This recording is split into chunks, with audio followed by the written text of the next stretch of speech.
is the most annoying fly. It is very loud. Go up. Yep. Welcome to my channel. It has been 5 months since I made my first video. There was no reason for What is your problem? There is no reason for the lack of videos. I'm just absolutely awful at consistency. I'm hoping to improve that, especially when I go to uni. I'm hopefully going to make more videos. Hopefully. Don't take my word for it. But I noticed I hit 100 subs, so I thought it's probably time to make one, and that is what I'm doing now, which is my haunted house video that I said I was going to make in my first video. This is going to be a 2-part video because there is a lot to say, and I've also got my sister to tell her side of the story like I did at my first video, although she can't be here with me because I'm currently living with my aunt and coronavirus, so I can't go to see her. So she sent me through a video, and that is what I'm going to post in part 2. Please don't expect anything too crazy from this story because we're not in a movie. There are no possessions, there are no demons, there is poltergeist activity, like we've had things thrown across the room, we've had voices, we've had footsteps, we've had things move around. So these will be covered in either part of the video. However, my experiences were a little bit more bearable. I've got them all written down because I have small brain, and small brain needs a bit of prompting because she won't remember these experiences just from the top of her head. So the first story is going to be about a little cuddly duck toy, which is actually going to be mentioned in part 2 as well, as my sister actually has said duck toy in her possession, and I'm currently not living at home, so look forward to that. This story, from what I can remember, is the first thing that ever happened to me in that house, and it was very confusing, honestly. I own this cuddly, fluffy yellow duck toy, and I've owned it for the entirety of us living in that house, and it's been living on top of my wardrobe with all my other cuddly teddies from us when we moved in to now. Oh wait, no, we live in a different house now. But it lived on my wardrobe for a good 10 years and hadn't been touched at all. So I had a friend staying over, and really quick story, we basically went down to dinner and we went back up to my room after dinner, and this duck toy was just sitting in the middle of my floor, like slap bang right in the middle of my floor. It was sitting upright and it was just staring at us as we walked into the room, like it was facing the door. And us being 14 years old and 15 years old, and because cuddly yellow ducks are so terrifying, we went running screaming to my parents. And I can't really remember what happened after that, but that's stuck in my memory. And I then bought the duck everywhere with me because I was like, oh, the duck is possessed. And I would bring it to all our little ghost hunts. And yeah, everyone was just scared of this fluffy little duck toy. The next thing I have written down is a story about a lamp. This one's very, very short. It's basically my lamp next to my bed turned on by itself in the middle of the night, twice on 2 occasions that night, and it's like a little flicky button. Yeah, that's basically all it is. The next thing I have written down is toilet. Now this story was actually my mum's experience. I'm going to try and tell it as best as I can. Obviously I don't know what actually happened, but on our landing, like to get to different rooms, we have automatic lights, and we also have them in our current house now, so if you walk out into the landing, the lights would automatically come on with a sensor. The toilet, in the middle of the night, she was just lying in bed, and she always struggles to sleep, but she had the toilet seat just drop, and obviously she didn't think anything of it because she just thought like one of us had gone to the toilet. It's nothing really to be worried about. But the only thing that was weird is that she can see the light underneath her door, and the light didn't go on the landing, but once again, nothing to really worry about. And until like maybe a few minutes later, the same noise happened again. The toilet seat dropped. So that was weird. That's basically that story. Now, I've left the two spookiest stories till last.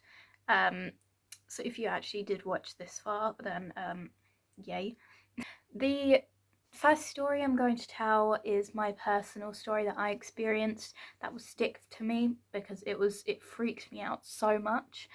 And the second story is also another one of my mum's, which is another story that freaks me out, honestly. So the first story, I was home alone one night. Don't know where my parents went, but home alone. It was possibly a parents' evening for my sister, from what I can remember. But so yeah, home alone. And all of a sudden, I'm sitting there and I could hear these footsteps upstairs. And in my house, we have very creaky floorboards, specifically in my mum's bedroom. So I could easily hear someone walking around. It was extremely obvious. And they went from my mum's room to the landing. And my brain didn't think ghost at first. My brain went to someone's in our house.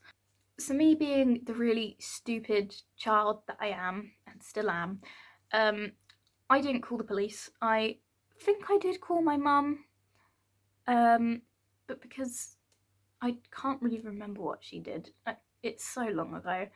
But I was hiding behind the curtains and suddenly the footsteps stopped and it was really, really calm in the house for like maybe like 10 minutes or more, and then I went out from behind the curtain and I heard this crash in the hallway, which the hallway is like a completely separate room. You have to go through the kitchen, there's a door, you go through that to get in the hallway, and it's always shut because we keep our cats downstairs. We don't want the cats upstairs putting hairs on the beds.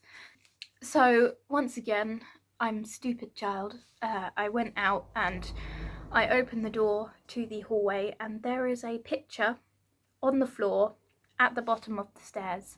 And I'm a bit special and I didn't realise we actually had pictures on our staircase. We did, and that picture actually came from our staircase.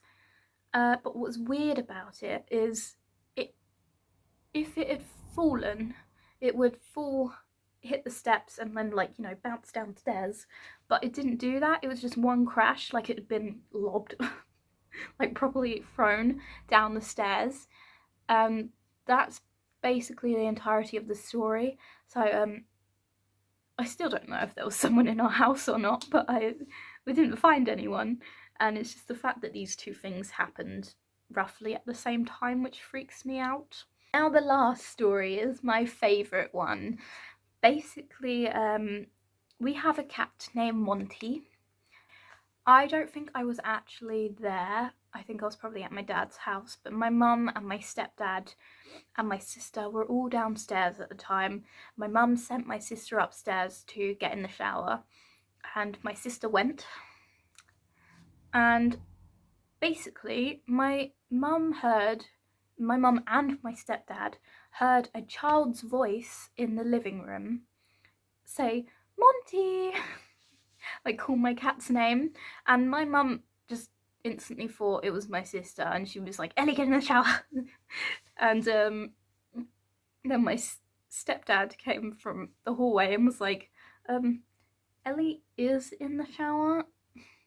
And they went in the living room and obviously there's no child in there because we don't have any extra children in our house. But that is the first time they heard whatever's in this house, and we feel from that it is a child spirit, and we named it Lizzie. And my mum actually did research and she found a little girl had died in the area named Elizabeth. And the weird part about that is my mum named the ghost Lizzie before she found this out. Like, the name Lizzie just came to her head. So that is the end of the video. Apologies if it wasn't too exciting, but like I said, we're not in a movie and I'm not going to make stuff up just to make the video interesting, because I actually generally want to share my experiences. My sister has experiences that are a little bit more intense than mine. Don't know why. I think it's because she was a child, and they say that children are more susceptible to spirits. So you will see that in part 2 of this video. Also, people say that, well, my parents and my sister seem to think that our current house is haunted, but I've never had an experience in this house. Not this house, this is my aunt's house, which, by the way, also haunted. I'll probably make a video on that as well, because this one is pretty intense. Please like this video and subscribe to my channel for more videos like this, and I will see you in the next video.